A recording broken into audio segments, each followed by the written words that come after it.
주식시장이 또 급락했다. 미국 주식시장에 대한 이야기거든요. 여러분도 아시지만 지난주에 4거래일 연속 떨어지다가 그죠? 이번 주에 약간 약보합이라고 해야 되나요? 강보합이라고 해야 되나요?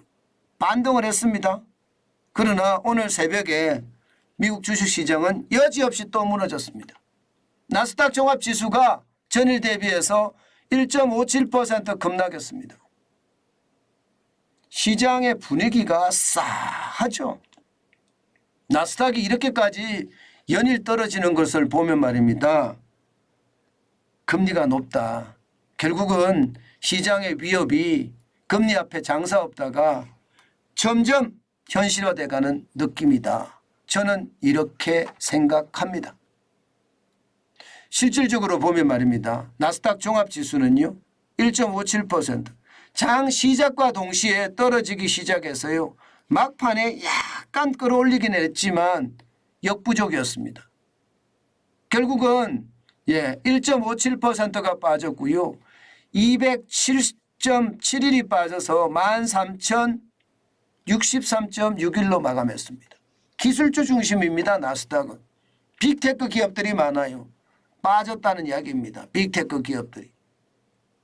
여기에다가 말입니다. 대형주 중심의 S&P 500도 마찬가지입니다. 1.47이 빠졌고요.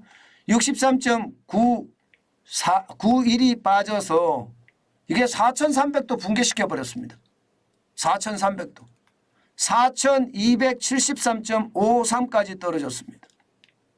너무 갑작스럽게 많이 떨어지죠. 지금 최근 한 일주일 동안 지금 빠지는 속도를 보면 말입니다. 굉장히 빠르게 빠지고 있다. 뭐 3, 4%는 우습게 지금 빠지고 있는 것 아닌가 이런 생각을 할 수밖에 없거든요. 블루칩 중심의 다우산업지수도 마찬가지입니다. 1.14%. 388이 빠졌고요. 33,618.88까지 빠졌습니다. 그만큼 말입니다.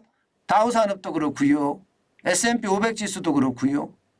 나스닥 종합지수도 모조리 빠져버렸습니다. 왜 이렇게 빠졌을까요, 여러분? 왜 이렇게 빠졌을까? 결국은요. 국채 금리 발작이에요.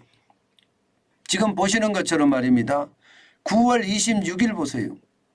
4.569%까지 올라갔습니다. 지난 9월 25일에 4.531%까지 올라가서 2007년 이후 16년 만에 최고치다 이렇게 이야기했는데 또 경신했습니다. 시장에는요. 엄청나지요. 시장에는. 지금 작년에가 안 좋았다 하지만 작년 10월 24일에 4.247%보다가 지금 엄청나게 올라갔고요. 심리적인 마지노선이라고 이야기하는 4.5%소 넘어서서 이제 4.6%로 달려가려고 합니다. 이것은 어찌면 말입니다. 시장에서요. 그만큼 말입니다. 금리가 높은 금리 자체가 오래 간다는 뜻이 오래 간다. 이거 쉽게 내려가지 않는 뜻도 그 속에 포함이 되어 있습니다. 그만큼 말입니다. 금리가 심각하다는 이야기죠. 제가 금리 앞에 장사 없다는 이야기, 이자 앞에 장사 없다는 이야기를 계속 하는데 이게 결국은 현실이 된다는 이야기고요. 여기에다가 제가 제이미 다이먼 JP 모건 체이스 회장 그 한마디가 시장에 영향을 미칠 거라고 말씀을 드렸죠. 기준금리 7% 준비가 되어 있느냐 이 말입니다. 아니 3%에서 5% 오를 때보다 5%에서 7%로 인상하는 것이 훨씬 고통스러울 것이다 이렇게 이야기하면서 전 세계가 금리 7%에 준비가 되어 있는지 모르겠다 이렇게까지 이야기했거든요. 그 말 자체도 시장에 엄청 영향을 끼쳤습니다. 그만큼 말입니다. 시장은 많이 떨어지고 있어요. 많이 떨어지면 여러분이나 저에게 투자할 수 있는 기회가 옵니다. 물론 지금은 아닙니다. 더 떨어져야 된다고 생각을 해요. 왜? 경기가 나쁘기 때문에, 지표가 나쁘기 때문에 더 떨어지는 게 현실이라고 생각합니다. 최소한 거품이 빠져서 실적 중심의 장세가 만들어지고 난 다음에 시장이 쭉쭉쭉쭉 올라갔으면 좋겠다. 저는 그렇게 생각하거든요. 물론 제가 고리타분한 어떤 꼰대 이야기일 수도 있습니다. 세상에 주식이라는 게 미래를 반영하는 건데 실적이라는 것은 과거잖아. 과거 걸 가지고 와서 지금 주가를 거기에 맞추라고 하는 것은 말도 안 되는 이야기 아니냐. 뭐 이렇게 말할 수 있습니다. 맞습니다. 그 말 틀리는 말 아닙니다. 그렇지만 여러분, 시중의 통화량을 엄청나게 풀고요. 그 유동성이 자산시장을 주물 때는요. 저는 진짜 그 유동성의 어떤 장세가 빠져나가고 본질적인 실적 중심의 어떤 시장이 만들어지고 난 다음에 다시 성장을 할 수 있을 거라고 저는 생각합니다. 지금까지 제가 언론사 생활을 하면서요. 실질적으로 말입니다. IMF 외환위기도 직접 현장에서 취재를 해봤거든요. 제가 말씀 그런 장세가 있었습니다. 거품이 빠지고요. 과소비라는 거품이 빠지고 실적 장세 중심으로 올라가기 시작했거든요. 그게 1998년에 그랬지만 1999년, 2000년 이 시기에는요. 나름대로 또 실적 장세가 준비가 돼 있었습니다. 글로벌 금융위기 때도 저는 마찬가지라고 생각해요. 그렇기 때문에 거품이 빠지는 그 시기를 우리는 기다려야 된다. 그것이 우리가 투자할 수 있는 기회다. 이렇게 여러분에게 말씀드리고 싶고요. 게다가 말입니다. 지표가 계속 나빠지고 있습니다. 컨퍼런스 보드가 발표를 하는 소비자 신뢰지수 9월에 103.0입니다. 시장의 예상치는 105였거든요. 105도 여지없이 깨트려 버렸습니다. 시장의 소비자들의 어떤 신뢰지수가 굉장히 많이 떨어진다는 거예요. 이것은 말입니다. 어떻게 생각하면 소비자 심리지수하고 연계해서 생각해 볼 필요가 있습니다. 한국은행이 발표하는 소비자 심리지수. 거기도 지금 100을 무너뜨리면서 아래로 뚫어버렸죠. 그런 차원에서 본다면 시장은요. 소비자의 마음이 점점 변하고 있다. 이런 얘기가 되는 겁니다.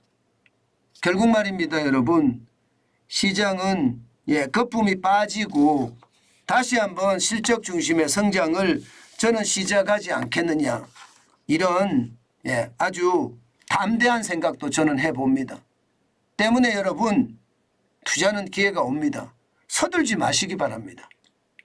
절대로 서둘지 말았으면 좋겠어요. 서둔다고 여러분 시장에 투자 기회가 오는 것은 절대 아니거든요. 절대 아닙니다. 천천히 시장을 아주 경계감을 가지고 지독하게 바라보면서 말입니다.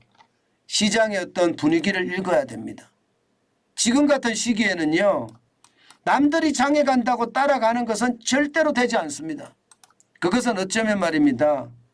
스스로 재산을 다 남한테 그냥 갖다 주는 그런 꼴이 되는 것 아닐까 싶어요. 투자가 아니에요. 그건요.